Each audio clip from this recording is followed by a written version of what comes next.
Hello my dear students, आप सभी को गुड मॉर्निंग, गुड आफ्टरनून या गुड इवनिंग। जब भी आप ये वीडियो देख रहे हैं तो आप प्लीज़ मेरा ये गुड मॉर्निंग, गुड आफ्टरनून और गुड इवनिंग एक्सेप्ट कर लीजिए। और अब हम इस लेक्चर के अंदर इसमें जो हम पढ़ेंगे वो पढ़ेंगे बीकॉम पार्ट थर्ड। इसका सब्जेक्ट है आपके इनकम टैक्स और उसका थर्ड लेक्चर, जिसमें हम लेसन स्टार्ट करेंगे residential status and tax liability. Residential status and tax liability, निवास स्थान एवं कर दायित्व। ठीक है, इससे पहले हमने इनकम टैक्स का इंट्रोडक्शन पार्ट जो फर्स्ट लेसन था उसको हमने देखा था लेक्चर फर्स्ट और लेक्चर सेकंड के अंदर, जिसमें हमने असेसमेंट ईयर क्या होता है, प्रीवियस ईयर क्या होता है, इनकम टैक्स की शुरुआत कैसे हुई है, इनकम टैक्स क्या है, टैक्स क्या है, कंपलसरी फी है जो गवर्नमेंट के द्वारा चार्ज की जाती है, और इनकम टैक्स एक्ट क्या होता है, इनकम टैक्स लॉ क्या होता है। दोनों अलग अलग होते हैं। इनकम टैक्स लॉ का एक पार्ट है इनकम टैक्स एक्ट, ठीक है ना। इनकम टैक्स लॉ को हमने 5 कंपोनेंट्स में डिवाइड भी किया था। उन 5 कंपोनेंट्स की डिटेल्स भी हमने फर्स्ट और सेकंड लेक्चर के अंदर देखी थी।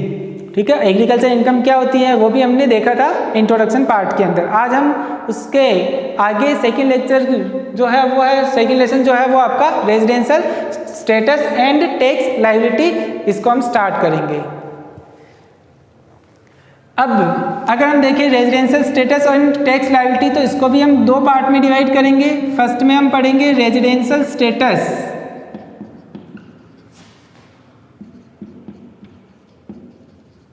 और सेकंड में हम पढ़ेंगे टैक्स लायबिलिटी। ठीक है, अब जब तक वो जो व्यक्ति है, जो सिटीजन है, नागरिक है, वो रेजिडेंट नहीं होगा तब तक वो टैक्स का पेमेंट कैसे करेगा। तो इसीलिए हमारे को क्या करना होगा, उसकी निवास स्थान की जानकारी प्राप्त करने के लिए कि वह निवासी है, रेजिडेंट है या नॉन रेजिडेंट अनिवासी है, उसका पता लगाने के लिए हमारे को सबसे पहले उसका रेजिडेंशियल स्टेटस फाइंड आउट करना होगा। ठीक है, अब रेजिडेंशियल स्टेटस को अगर हम देखें तो जो इसका सेक्शन है, फर्स्ट हम स्टार्ट कर रहे हैं रेजिडेंशियल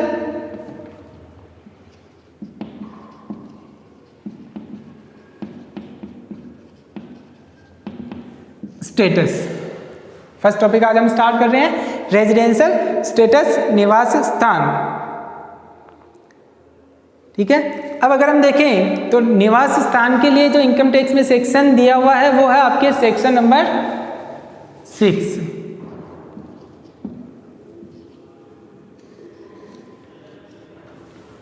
कौन सा है? सेक्शन 6। सेक्शन 6 के अकॉर्डिंग इनकम टैक्स में रेजिडेंशियल स्टेटस को हमने 2 पार्ट में डिवाइड किया है। कितने पार्ट में डिवाइड किया है? 2 पार्ट में डिवाइड किया है।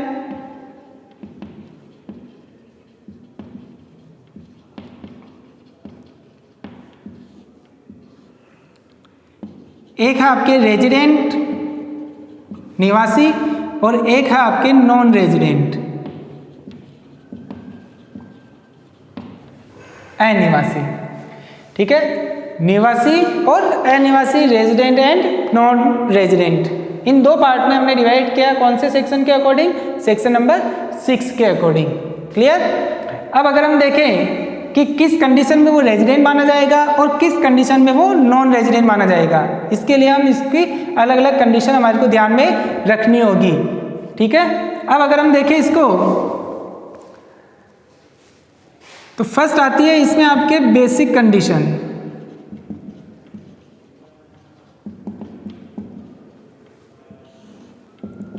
जिसको हम क्या बोलते हैं? आधारभूत शर्त, यानी कि ये कंडीशन तो फुलफिल होनी ही चाहिए। जब तक ये कंडीशन फुलफिल नहीं होगी तब तक वह रेजिडेंट नहीं माना जाएगा। क्लियर? अब बेसिक कंडीशन क्या है अगर हम समझें तो बेसिक कंडीशन में भी आपको 2 कंडीशन दी हुई है। फर्स्ट है कि जो व्यक्ति है वो प्रीवियस ईयर में 182 डेज इंडिया के अंदर ही रहना चाहिए। कम से कम एटलीस्ट 182 डेज तो वो इंडिया में रहना चाहिए। उससे ज़्यादा भी वो रहे तो कोई प्रॉब्लम नहीं है।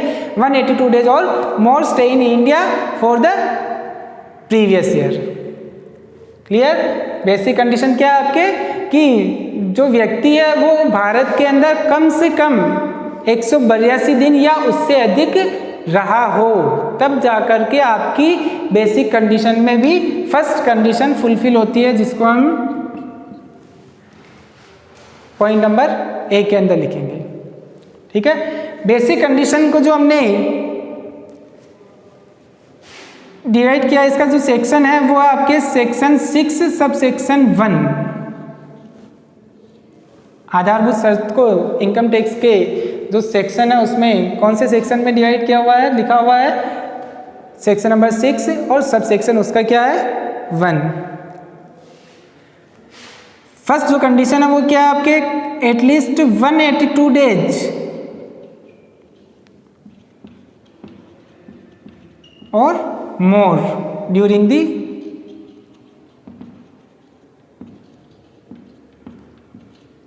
Previous year. कम से कम इंडिया में कितने दिन रुकना चाहिए, 182 दिन, प्रीवियस यानी कि गत वर्ष में 182 दिन या उससे अधिक वह भारत में रहा हो। ठीक है, अब इसकी भी दो कंडीशन है, या तो फर्स्ट कंडीशन फुलफिल होनी चाहिए या सेकंड कंडीशन। सेकंड कंडीशन क्या है, 60 डेज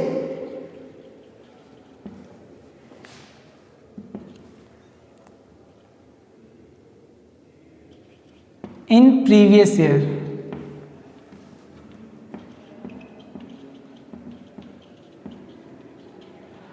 एंड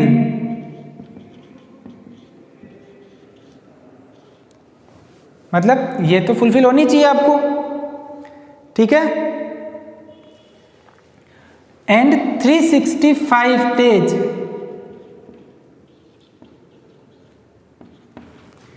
कितने दिन, 365 डेज भी रुकना चाहिए। वो कब, 365 डेज इन प्रीसीडिंग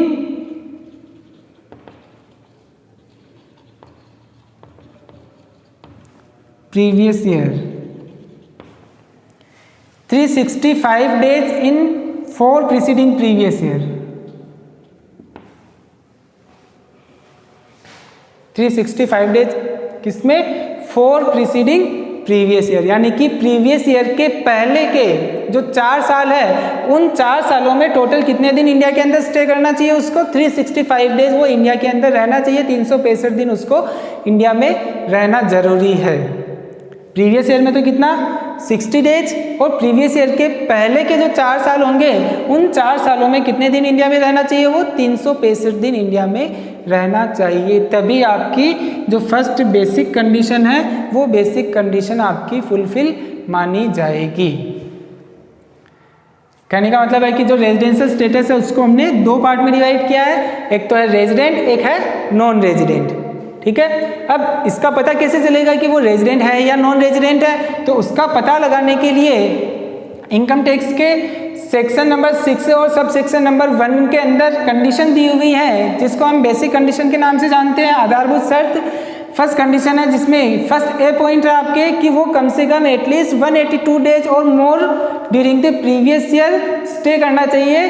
कहाँ पर, इंडिया के अंदर, मतलब 182 दिन या उससे अधिक वह व्यक्ति भारत में रहा हो, यह है आपके फर्स्ट ए पॉइंट। तब वह क्या माना जाएगा, रेजिडेंट माना जाएगा। और अगर माना कि वो फर्स्ट कंडीशन को फुलफिल नहीं कर पाता है तो उस कंडीशन में हमने यहाँ और लिखा है, ठीक है ना, या तो ये या फिर ये, दोनों में से एक कंडीशन आपको फुलफिल करनी होगी। ठीक है, इट मीन्स अगर ये फर्स्ट ए कंडीशन को फुलफिल नहीं कर पाता है तो फिर हमारे को देखना है सेकंड कंडीशन।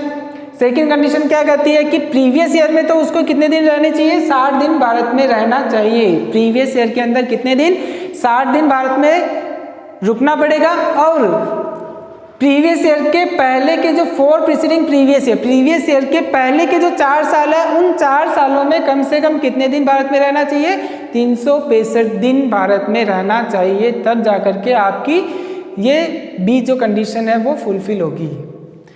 इन दोनों में से अगर एक कंडीशन फुलफिल हो जाती है तो भी आपकी बेसिक कंडीशन फुलफिल मानी जाएगी, या तो ये या फिर ये, या तो 182 डेज और मोर, और या फिर 60 डेज प्रीवियस ईयर के अंदर और 365 days for preceding previous year के अंदर। अगर माना कि ये फर्स्ट कंडीशन फुलफिल हो जाती है तब तो वह व्यक्ति क्या माना जाएगा, रेजिडेंट माना जाएगा। और अगर माना कि ये फर्स्ट कंडीशन फुलफिल नहीं होती है तो उस केस के अंदर वह व्यक्ति क्या माना जाएगा, नॉन रेजिडेंट माना जाएगा, अनिवासी माना जाएगा। क्लियर? वापस से समझा रहा हूं। रेजिडेंशियल स्टेटस को हमने दो पार्ट में डिवाइड किया है, रेजिडेंट और नॉन रेजिडेंट। रेजिडेंट या नॉन रेजिडेंट का पता कैसे चलेगा, उसके लिए हमारे को कुछ कंडीशन दी हुई है इनकम टैक्स में। उसका सेक्शन है सेक्शन नंबर 6 और सब सेक्शन 1, जिसमें बोल रखा है कि फर्स्ट बेसिक कंडीशन को भी हमने दो भागों में बांटा हुआ है। 182 डेज और more during the previous year India के अंदर ही रहना चाहिए, मतलब वो इंडिया के अंदर कम से कम कितने दिन रखना चाहिए, 182 दिन, और more during the previous year कहाँ स्टे होना चाहिए, स्टे इन इंडिया।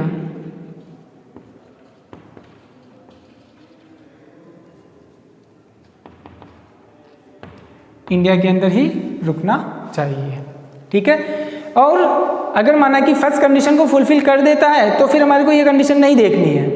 ठीक है ना, इसका आपको ध्यान रखना है कि अगर फर्स्ट कंडीशन फुलफिल हो जाती है तो वो क्या हो जाएगा, रेजिडेंट हो जाएगा। अगर फर्स्ट फुलफिल नहीं होती है तो फिर हमारे को देखना है कि सेकंड कंडीशन में वो एप्लीकेबल है या एलिजिबल है सेकंड कंडीशन के लिए या नहीं है। अब सेकंड कंडीशन क्या कहती है कि प्रीवियस ईयर में वो कितने दिन रुकना चाहिए, 60 दिन प्रीवियस ईयर में रुकना चाहिए, और प्रीवियस ईयर के पहले के, एंड लग रहा है, एंड का मतलब, और इसके साथ में ये कंडीशन भी अप्लाई होगी। 60 दिन तो किसके लिए, प्रीवियस ईयर के लिए, और 60 दिन के प्रीवियस ईयर के पहले के जो 4 साल है उन पहले के 4 साल में कम से कम कितने दिन रुकना चाहिए, वो 365 दिन भारत में रुकना चाहिए। तब जाकर के आपकी जो ये बी कंडीशन है वो फुलफिल होगी।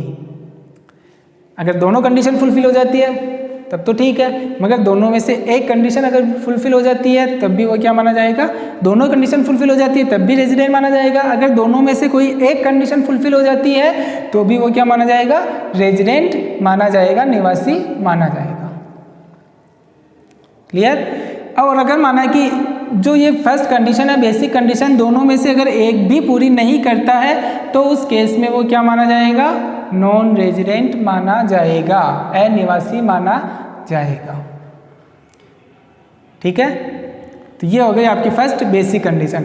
अब ये भी ध्यान रखना है कि जो 182 डेज है, ये 182 डेज ये जरूरी नहीं है कि वो कंटिन्यू रहे, वह साल में कभी भी आ सकता है, जा सकता है, मतलब टोटल पूरे ईयर के अंदर 182 डेज हो जानी चाहिए। उससे ज़्यादा भी होते हैं तब तो कोई प्रॉब्लम ही नहीं है, कम से कम एटलीस्ट 182 डेज इंडिया के अंदर होना चाहिए। वो कभी भी आए कभी भी जाए, पूरे ईयर के अंदर 182 डेज हमारे को काउंट करने होंगे। क्लियर? उसी प्रकार यहाँ प्रीवियस ईयर में 60 डेज जो होंगे वो भी 60 डेज पूरे साल के अंदर। प्रीवियस ईयर को अगर हम देखें, हमने पहले इंट्रोडक्शन के अंदर देखा था कि जो प्रीवियस ईयर है वो हमारा प्रेजेंट में कौन सा है, अभी 2019 और 20, यानी कि 1 अप्रैल 2019 से स्टार्ट हो रहा है और 31 मार्च 2020 को फिनिश हो जाएगा। ठीक है? तो 60 डेज प्रीवियस ईयर के अंदर होना चाहिए, मतलब 2019-20 के अंदर वो 60 दिन एटलीस्ट भारत में रहना चाहिए। और उसके साथ में कौन सी कंडीशन एप्लीकेबल होगी, 365 days in 4 preceding previous year, मतलब प्रीवियस ईयर के पहले के 4 सालों में कम से कम 365 दिन उसको भारत में रहना होगा। अब प्रीवियस ईयर के पहले के 4 साल अगर हम देखें तो कौन से, ये वाला नहीं, इसको छोड़ करके इसके पहले के 4 साल हमारे को देखना होगा। कैसे? इससे पहले अगर हम देखें तो वो होता है आपके 2018-19, 2017-18, 2016-17 और 2015-16।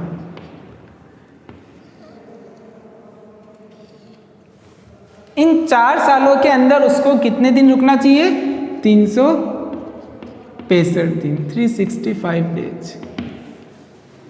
ये भी जरूरी नहीं है कि वो 4 सालों में एक ही साथ रुके, वो कभी भी आ सकता है, कभी भी जा सकता है। इन 4 सालों में कुल मिलाकर इनकी जो टोटल होनी चाहिए वो एटलीस्ट 365 डेज होनी चाहिए। कम से कम 365 दिन, ज़्यादा होता है तो कोई प्रॉब्लम नहीं है। ठीक है, एटलीस्ट कितना होना चाहिए, 365 दिन होने चाहिए, तब जा करके जो आपकी फर्स्ट कंडीशन है वो आपकी फुलफिल होगी। अगर 182 डेज रुक जाता है तब तो कोई दिक्कत ही नहीं है, ठीक है। अगर ये कंडीशन पूरी नहीं हो पाती है तो उस केस में हमारे को सेकंड कंडीशन देखनी है कि प्रीवियस ईयर में तो 60 दिन, प्रीवियस ईयर इट मीन्स 2019-20 में तो वो कितने दिन रुकने चाहिए, 60 दिन रुकना चाहिए, और इससे पहले के जो 4 साल है इन 4 सालों में वो कितने दिन रुकना चाहिए, 365 दिन भारत के अंदर स्टे करना चाहिए। तो आपकी जो ये फर्स्ट कंडीशन की जो 2 कंडीशन है, जिसका सेकंड पॉइंट 365 डेज वाला कंप्लीट हो जाएगा। क्लियर? ये तो था आपके रेजिडेंट और नॉन रेजिडेंट। ये तो हमने समझ लिया कि सर हमारे को ये तो पता चल जाएगा कि अगर वो 182 दिन या उससे ज़्यादा रहता है तब तो वो रेजिडेंट माना जाएगा, या फिर अगर प्रीवियस ईयर में वो 60 दिन रहता है और उससे पहले के 4 सालों में वो 365 दिन रहता है तो वो रेजिडेंट माना जाएगा, अगर नहीं रहता है तो वो नॉन रेजिडेंट माना जाएगा।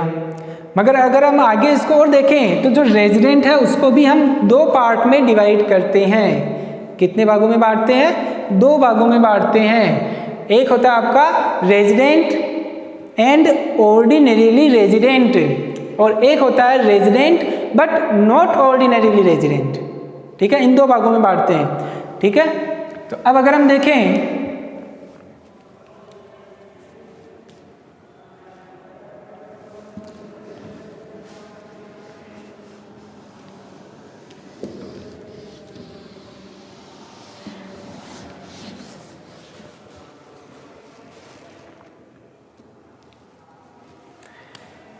जो रेजिडेंट है वो तो हमने देख लिया कि सर अगर फर्स्ट कंडीशन को फुलफिल कर देगा तब वो रेजिडेंट माना जाएगा, और अगर फर्स्ट कंडीशन ही फुलफिल नहीं करता है तो वो नॉन रेजिडेंट माना जाएगा।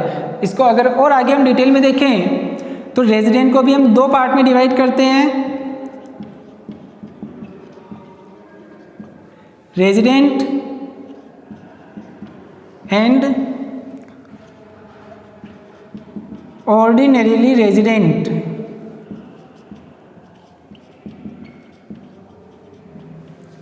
और रेजिडेंट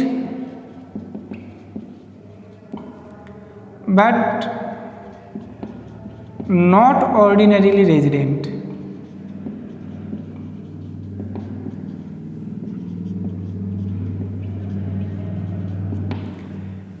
RNOR शॉर्ट में इसको RNOR, आर बट एंड या NOR, RNOR not ordinary resident.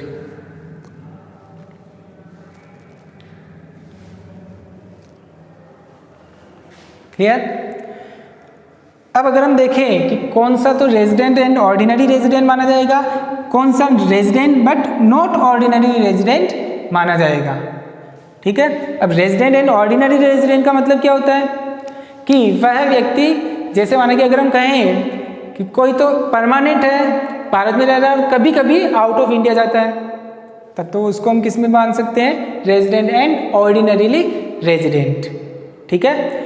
और एक है कि माना कि कोई आउट ऑफ रहता है और कभी कभी इंडिया आता है, फर्स्ट कंडीशन फुलफिल कर रहा है मगर इंडिया के अंदर ज़्यादा नहीं रुकता है, तो वो किस में मानेगा, रेजिडेंट तो है वो मगर कौन सा, नॉट ऑर्डिनरीली रेजिडेंट। कौन सा माना जाएगा, नॉट ऑर्डिनरीली रेजिडेंट माना जाएगा।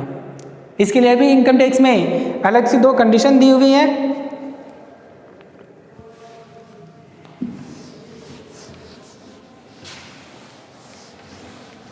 जिसको हम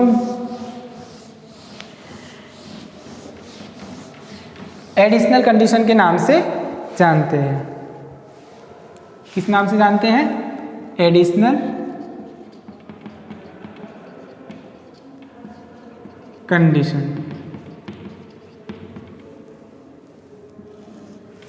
एडिशनल कंडीशन जो दी हुई है आपके सेक्शन 6, उसका सब सेक्शन 6, कोष्टक के अंदर जो सेक्शन लिखते हुए वो सब सेक्शन कहलाते हैं हमारे, ठीक है। यानी कि सेक्शन 6 और सब सेक्शन 6 के अंदर आपको एडिशनल कंडीशन दी हुई है। 2 एडिशनल कंडीशन है, अगर उन एडिशनल कंडीशन को फुलफिल कर देता है तब तो वो रेजिडेंट माना जाएगा। अगर दोनों में से एक फुलफिल करता है, एक नहीं करता है, तो वो रेजिडेंट तो होगा मगर कौन सा, ऑर्डिनरीली रेजिडेंट माना जाएगा। ठीक है, और अगर दोनों में से एक भी फुलफिल नहीं करता है तो वो रेजिडेंट तो माना जाएगा, मगर कौन सा, नॉट ऑर्डिनरीली रेजिडेंट माना जाएगा।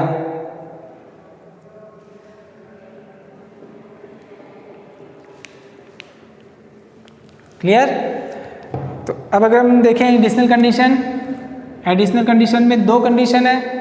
दो कंडीशन कौन कौन सी है कि वह 730 डेज 730 दिन 730 days stay in India,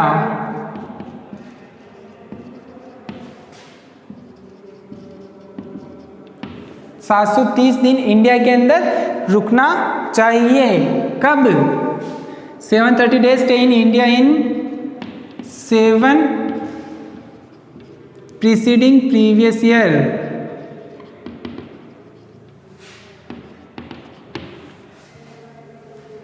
preceding previous year means previous year count नहीं होगा, प्रीवियस ईयर के पहले वाले जो ईयर होंगे वो। ठीक है, कम से कम 730 दिन इंडिया में रुकना चाहिए। कब, 7 जो प्रीसीडिंग प्रीवियस ईयर है, यानी कि प्रीवियस ईयर के पहले के जो 7 साल है, 7 ईयर है, उन 7 ईयर में कम से कम कितने दिन रुकना चाहिए, वो 730 दिन इंडिया के अंदर रहना चाहिए। और सेकंड कंडीशन आती है आपके, सेकंड कंडीशन है आपके 2 साल 2 ईयर रेजिडेंट होना चाहिए। क्या होना चाहिए, रेजिडेंट होना चाहिए। 2 ईयर रेजिडेंट इन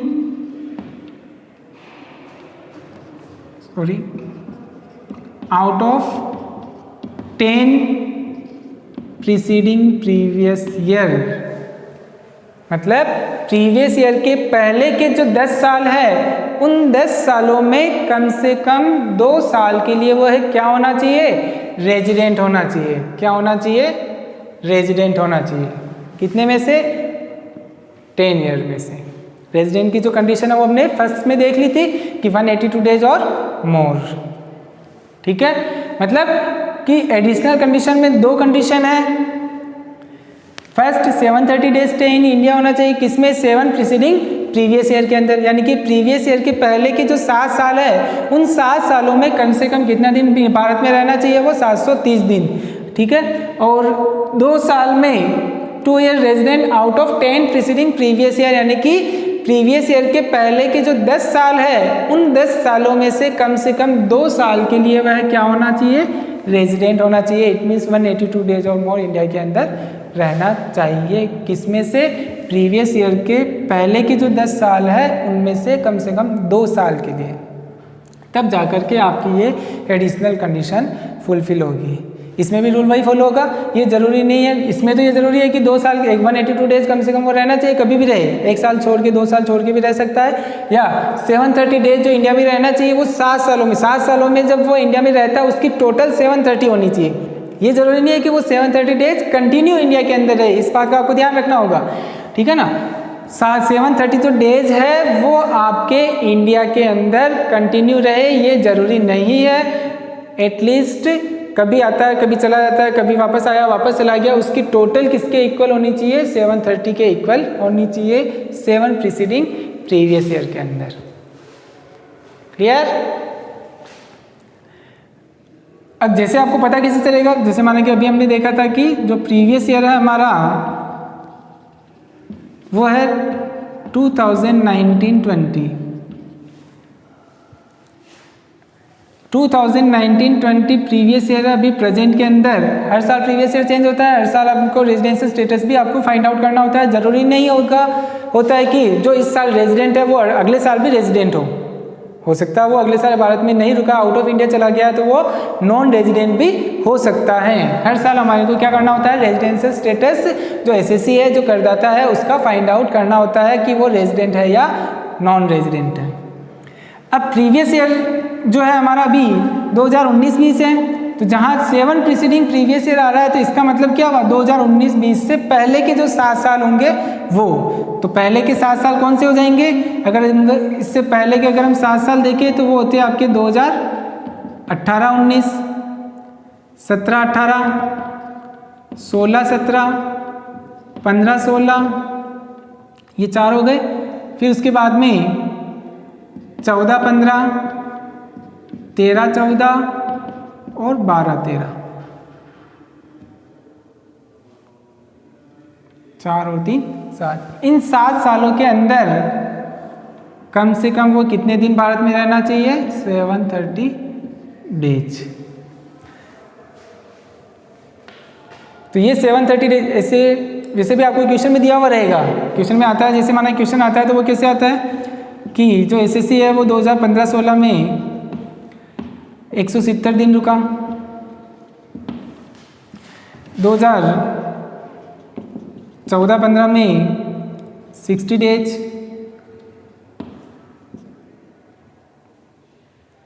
16-17 के अंदर 190 डेज, 18-19 में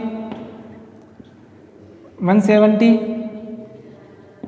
इस तरीके से और भी आपको डिटेल हो सकती है। आपको क्या देखना है कि जो 7 ईयर है, उन 7 ईयर की जो ये टोटल है डेज की जो टोटल होगी वो टोटल आपकी 730 के इक्वल होनी चाहिए।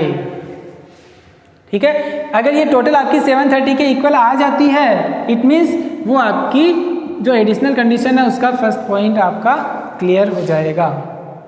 मतलब जो फर्स्ट कंडीशन है एडिशनल की वो आपकी फुलफिल हो जाएगी। अब 2 साल में रेजिडेंट होना चाहिए। 10 साल की जो इन्फॉर्मेशन होगी उसमें आपको देखना होगा कि कम से कम 2 साल वो 182 दिन या उससे अधिक भारत में रह रहा है या नहीं रह रहा है। तो अगर हम देखें, माना कि 2013-14 की इन्फॉर्मेशन अगर माना कि आपको दी हुई है, उस केस में माना कि बोल दिया कि वो 290 डेज भारत के अंदर ही रहता है, ऐसे आपको इन्फॉर्मेशन दी हुई होगी।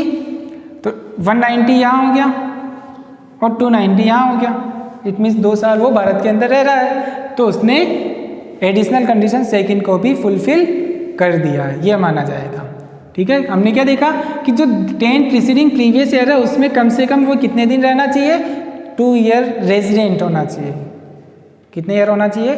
2 ईयर रेजिडेंट होना चाहिए। तो इस तरीके से आपके क्वेश्चन आएगा, उसमें हमारे को क्या करना होगा? सिर्फ डेज फाइंड आउट करने होंगे, टोटल करनी होगी कि वो इंडिया में स्टे करता है या नहीं करता है। तो इस तरीके से जो इन्फॉर्मेशन होगी उसके हिसाब से जो हमने 3 कंडीशन पढ़ी है, बेसिक कंडीशन में 2 कंडीशन है, एडिशनल में भी 2 कंडीशन है। बेसिक में जो 2 कंडीशन है उसमें से सिर्फ एक फुलफिल होना चाहिए, या तो वो 182 दिन भारत में रहना चाहिए या प्रीवियस ईयर में 60 दिन, और प्रीवियस ईयर के पहले के जो 4 साल है उन 4 सालों में 365 दिन भारत में रहना चाहिए, तब जाकर के आपकी बेसिक कंडीशन फुलफिल होती है। और उसके बाद में एडिशनल कंडीशन जो 730 दिन है वो 7 प्रीसीडिंग प्रीवियस ईयर में रुकना चाहिए, या 10 साल में से कम 2 साल के लिए वो भारत में निवासी होना चाहिए। 2 ईयर के लिए वो रेजिडेंट होना चाहिए। कहाँ पर? इंडिया के अंदर। तो इस तरीके से जो इन्फॉर्मेशन होगी, क्वेश्चन आएगा तो ऐसे आएगा जिसमें आपको डेज दिए हुए रहेंगे, आपको टोटल करके इस तरीके से आपको देखना होगा कि वह निवासी है या नहीं है।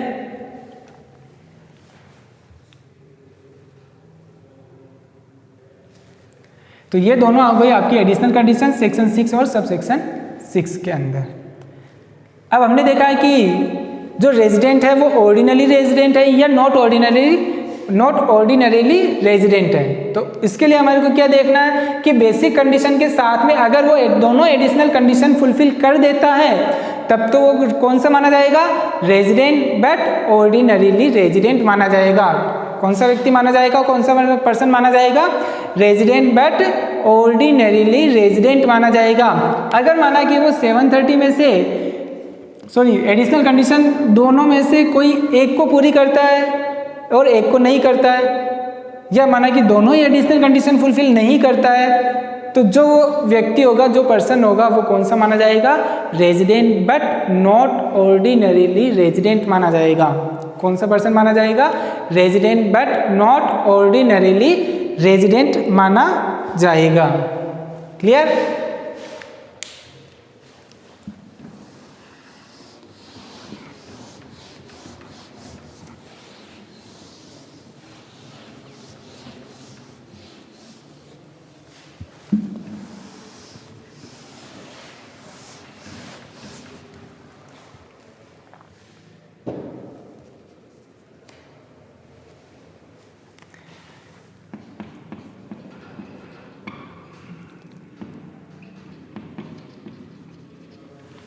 इंडिविजुअल। अलग अलग पर्सन की अलग अलग करेंगे। ये हमने जो कंडीशन देखी थी वो किसकी थी? इंडिविजुअल की थी, जिसमें हमने देखा था कि रेजिडेंशियल स्टेटस पता करने के लिए इंडिविजुअल का हमने क्या किया था, वह रेजिडेंट है या नहीं है, उसके लिए हमने इसको दो भागों में बांटा था, रेजिडेंट और नॉन रेजिडेंट। तीनों कंडीशन हमने देख ली है। वो रेजिडेंट किस कंडीशन में माना जाएगा और नॉन रेजिडेंट किस कंडीशन में माना जाएगा वो हम देख रहे हैं। रेजिडेंट के हमने दो पार्ट किए हैं, R and O R, resident and ordinarily resident. R and O R, resident but not ordinarily resident. अब कौन सा व्यक्ति रेजिडेंट और ऑर्डिनरी रेजिडेंट माना जाएगा, इसमें तो हमारे क्या ध्यान रखना है, फर्स्ट बेसिक कंडीशन और एडिशनल कंडीशन।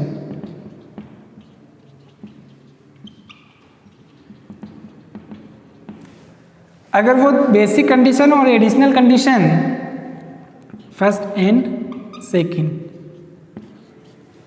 दोनों फुलफिल कर देता है तो वह जो व्यक्ति माना जाएगा वो कौन सा माना जाएगा, resident but ordinarily resident. Resident तो होगा, कौन सा, ऑर्डिनरीली रेजिडेंट माना जाएगा। और अगर माना कि जो बेसिक कंडीशन तो फुलफिल कर रहा है, सेकंड जो एडिशनल कंडीशन है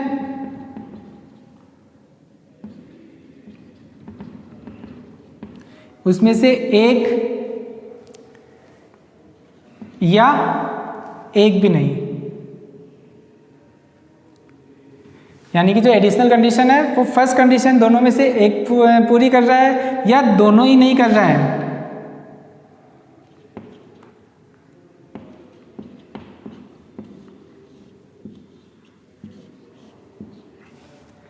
यानी कि दोनों में से एक या एक भी पूरी नहीं करता है तो वो जो माना जाएगा वो रेजिडेंट तो होगा, मगर वो कौन सा माना जाएगा, नॉट ऑर्डिनरीली रेजिडेंट माना जाएगा। क्लियर? यानी कि इंडिविजुअल को हमने दो पार्ट में दिए बांटा है, resident and non resident. Resident कौन माना जाएगा, रेजिडेंट यानी रेजिडेंट को हमने दो भाग में डिवाइड किया है, रेजिडेंट एंड ऑर्डिनरीली रेजिडेंट और resident but not ordinarily resident. तीन कंडीशन हमने देखी है। अगर बेसिक कंडीशन और एडिशनल कंडीशन तीनों को अगर फुलफिल कर देता है तब तो वो पर्सन कौन सा रेजिडेंट माना जाएगा, ऑर्डिनरीली रेजिडेंट माना जाएगा। अगर बेसिक कंडीशन तो फुलफिल कर देता है मगर एडिशनल कंडीशन को वो फुलफिल नहीं करता है, बेसिक कंडीशन तो यहाँ क्या हो रही है, फुलफिल हो रही है, मगर एडिशनल कंडीशन जो है वो अगर फुलफिल नहीं होती है, यानी कि या तो एक फुलफिल करता है या एक भी फुलफिल नहीं करता है। क्लियर? अगर एक फुलफिल कर रहा है तब भी वो रेजिडेंट तो होगा मगर नॉट ऑर्डिनरी रेजिडेंट। अगर दोनों ही फुलफिल नहीं करता है तब भी वो कौन सा माना जाएगा, रेजिडेंट मगर नॉट ऑर्डिनरीली रेजिडेंट माना जाएगा। और अगर दोनों ही फुलफिल कर देता है तो उस केस में वो रेजिडेंट होगा मगर कौन सा, ऑर्डिनरीली रेजिडेंट। एडिशनल कंडीशन भी फर्स्ट और सेकंड फुलफिल कर देता है। क्या कर देता है वो, फुलफिल कर देता है। कौन सी, बेसिक कंडीशन और एडिशनल कंडीशन दोनों को अगर वो फुलफिल कर देता है तब तो वो रेजिडेंट तो होगा मगर कौन सा, ऑर्डिनरीली रेजिडेंट माना जाएगा। और अगर वो बेसिक कंडीशन और एडिशनल कंडीशन को फुलफिल नहीं करता है तो वो कौन सा माना जाएगा, रेजिडेंट तो माना जाएगा मगर कौन सा, नॉट ऑर्डिनरीली रेजिडेंट माना जाएगा। और अगर जो बेसिक कंडीशन ही फुलफिल नहीं करता है तो वो क्या माना जाएगा, नॉन रेजिडेंट माना जाएगा। उसके बाद में आगे ये देखने की ज़रूरत ही नहीं है आपको कि वो एडिशनल कंडीशन फुलफिल कर रहा है या नहीं है। एग्जाम में क्या होता है, जो स्टूडेंट्स होते हैं वो additional condition basic condition fulfil नहीं करता है, तब जो नॉन रेजिडेंट बन जाता है, फिर भी उसकी एडिशनल कंडीशन फाइंड आउट करते हैं। तो हमारे को ये ध्यान रखना है कि अगर बेसिक कंडीशन फुलफिल नहीं हो पाती है तो उस केस में हमारे को आगे जो एडिशनल कंडीशन है उसको हमारे को छोड़ देना है, क्योंकि जो बेसिक कंडीशन ही फुलफिल नहीं कर पा रहा है तो वह पर्सन कौन सा पर्सन माना जाएगा? नॉन रेजिडेंट माना जाएगा। कौन सा पर्सन माना जाएगा? नॉन रेजिडेंट माना जाएगा।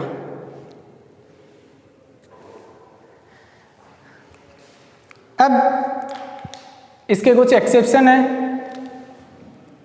अभी तक तो हमने देख लिया कि जो बेसिक कंडीशन में दो कंडीशन थी 182 डेज की या 60 डेज और प्रीसीडिंग 4 प्रीवियस ईयर के अंदर 365 डेज की, वो अगर फुलफिल हो जाती है तो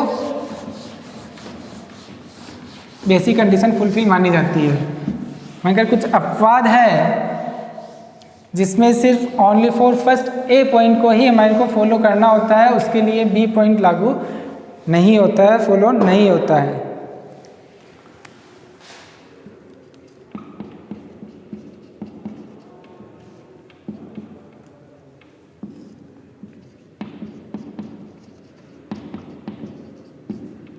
एक्सेप्शन, अब वो एक्सेप्शन कौन कौन से हैं?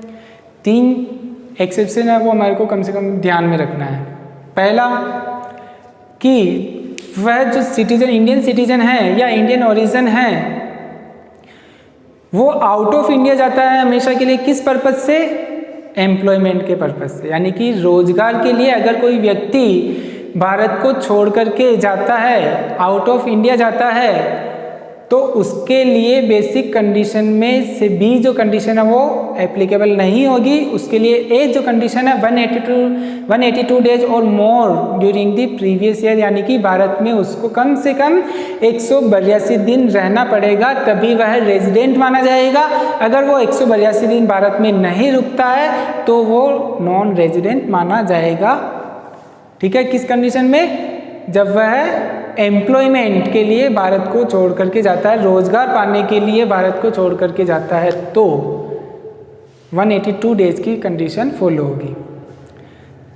दूसरा बात कि जो इंडियन ओरिजिन है या इंडियन सिटीजन है, वो समुद्र के अंदर समुद्री दल के चालक दल के सदस्य के रूप में वहां पर काम करता है, क्रू मेंबर है किसी जहाज का।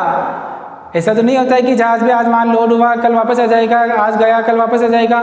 जहाज पर जो मेंबर्स काम करते हैं वो 4 महीने 6 महीने 10 महीने तक वो इंडिया में नहीं आते हैं। जब वह कोई गुड्स को अगर दूसरे आउट ऑफ इंडिया सप्लाई करने के लिए जाते हैं तो ये नहीं कि 2 दिन 4 दिन में वापस आ जाते हैं, वो कम से कम 2 महीने 4 महीने 6 महीने 8 महीने भी निकल जाते हैं, तब तक वो इंडिया में वापस नहीं आ पाते हैं। यानी कि वह पर्सन जो समुद्री दल के चालक दल के सदस्य के रूप में, समुद्री जहाज में चालक दल के सदस्य के रूप में, यानी कि क्रू मेंबर के रूप में अगर काम करता है तो उसके लिए भी बेसिक कंडीशन की जो बी कंडीशन है वह एप्लीकेबल नहीं होगी। उसके लिए जो ए कंडीशन है 182 डेज और more during the previous year, वो कंडीशन ही अप्लाई होगी। नंबर 3, अगर माना कि जो इंडियन सिटीजन है, बाहर जो विदेशी नागरिक भारत में आता है, किस पर्पज से? विजिट के पर्पज से। किस पर्पज से? विजिट के पर्पज से, यानी कि घूमने फिरने के लिए अगर कोई भारत में आता है तो उसके लिए भी वह रेजिडेंट तभी माना जाएगा जब वो 182 दिन भारत में रहता हो। क्योंकि घूमने फिरने के लिए आते हैं तो मुश्किल से 10 दिन 15 दिन 20 दिन 1 महीने 2 महीने घूम लेंगे। ऐसा तो नहीं है कि 182 दिन वो भारत में घूमता ही रहेगा। इस बात का आपको ध्यान रखना होगा कि अगर कोई विजिट के पर्पज से आ रहा है तो उसके लिए भी 182 डेज की कंडीशन क्या होगी? फॉलो होगी। क्योंकि अगर वो 182 दिन रुकता है, बताता है कि घूमने के पर्पज से, तो हम क्या कहेंगे कि 182 दिन घूमने का पर्पज नहीं होता। अगर 182 दिन आप घूमने के हिसाब से आते हो तो आप इंडिया में रेजिडेंट कहलाओगे, या 182 या उससे ज़्यादा। ठीक है, क्या माने जाओगे? रेजिडेंट माने जाओगे। क्योंकि अगर वो 182 दिन वहाँ रहता तो इसका मतलब वहाँ पर वो कुछ ना कुछ काम भी कर रहा होगा, तो और कुछ आय भी उसने अर्न की होगी, कमाई होगी। तो जो आय उसने इंडिया के अंदर से कमाई है तो उसके ऊपर टैक्स भी उसको यहीं चुकाना होगा, यहीं पे करना होगा। इसलिए अगर कोई विजिट के पर्पज से आता है तो उसके लिए भी 182 डेज की कंडीशन फॉलो होगी।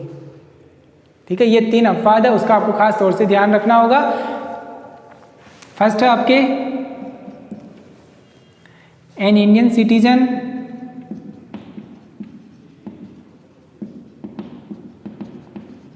या Indian origin.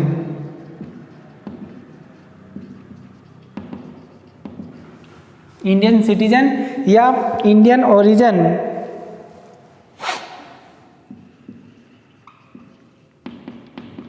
Leaves India for the purpose of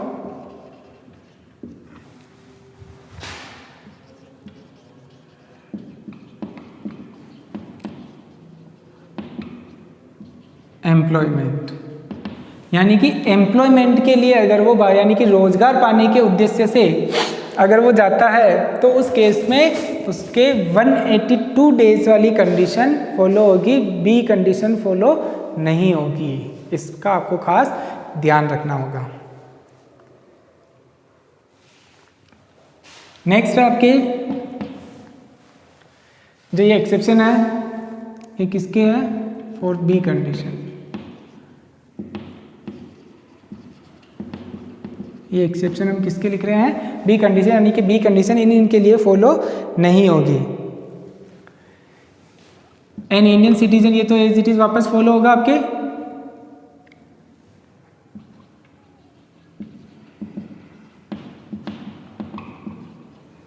या इंडियन ओरिजिन,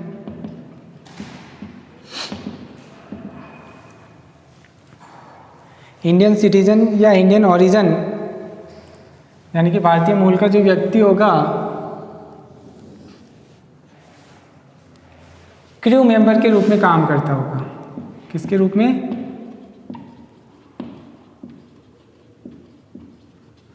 क्रू मेंबर के रूप में।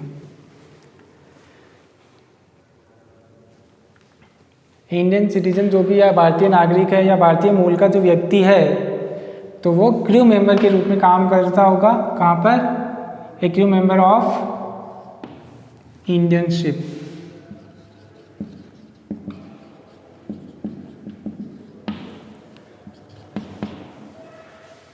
और नंबर 3,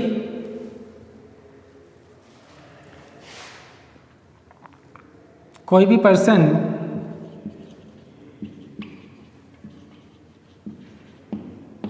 comes to India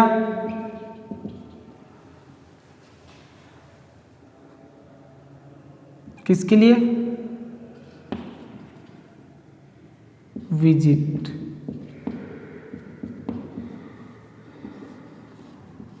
इसका आप ध्यान रखना। अगर विजिट करने के लिए यानी कि घूमने फिरने के लिए अगर वो आता है तो उसके लिए भी बी कंडीशन अप्लाई नहीं होगी। उसके लिए ए कंडीशन ही अप्लाई होगी, 182 डेज या उससे ज़्यादा वो भारत में रुकना चाहिए।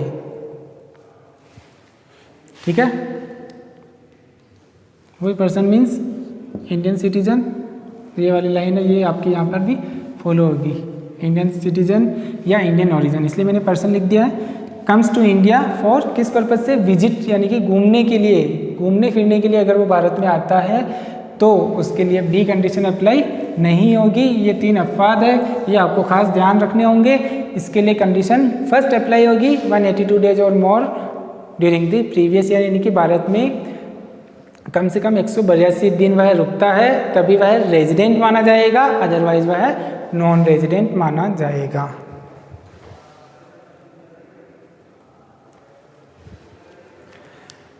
ठीक है, आज हमने इंडिविजुअल का रेजिडेंशियल स्टेटस पूरा देख लिया है, जिसमें बेसिक कंडीशन और एडिशनल कंडीशन दोनों चीज़ें देखी हैं हमने। बेसिक कंडीशन में 2 कंडीशन है, या तो 182 डेज और more during the previous year India में रहना चाहिए, या प्रीवियस ईयर में 60 दिन और प्रीवियस ईयर के पहले के 4 सालों में 365 दिन वह इंडिया में स्टे करना चाहिए। एडिशनल कंडीशन में हमने 2 कंडीशन देखी है, या तो प्रीवियस ईयर के पहले के जो 7 साल है उन 7 सालों में वह कम से कम 730 दिन 730 डेज एटलीस्ट 730 डेज वह इंडिया में स्टे करना चाहिए।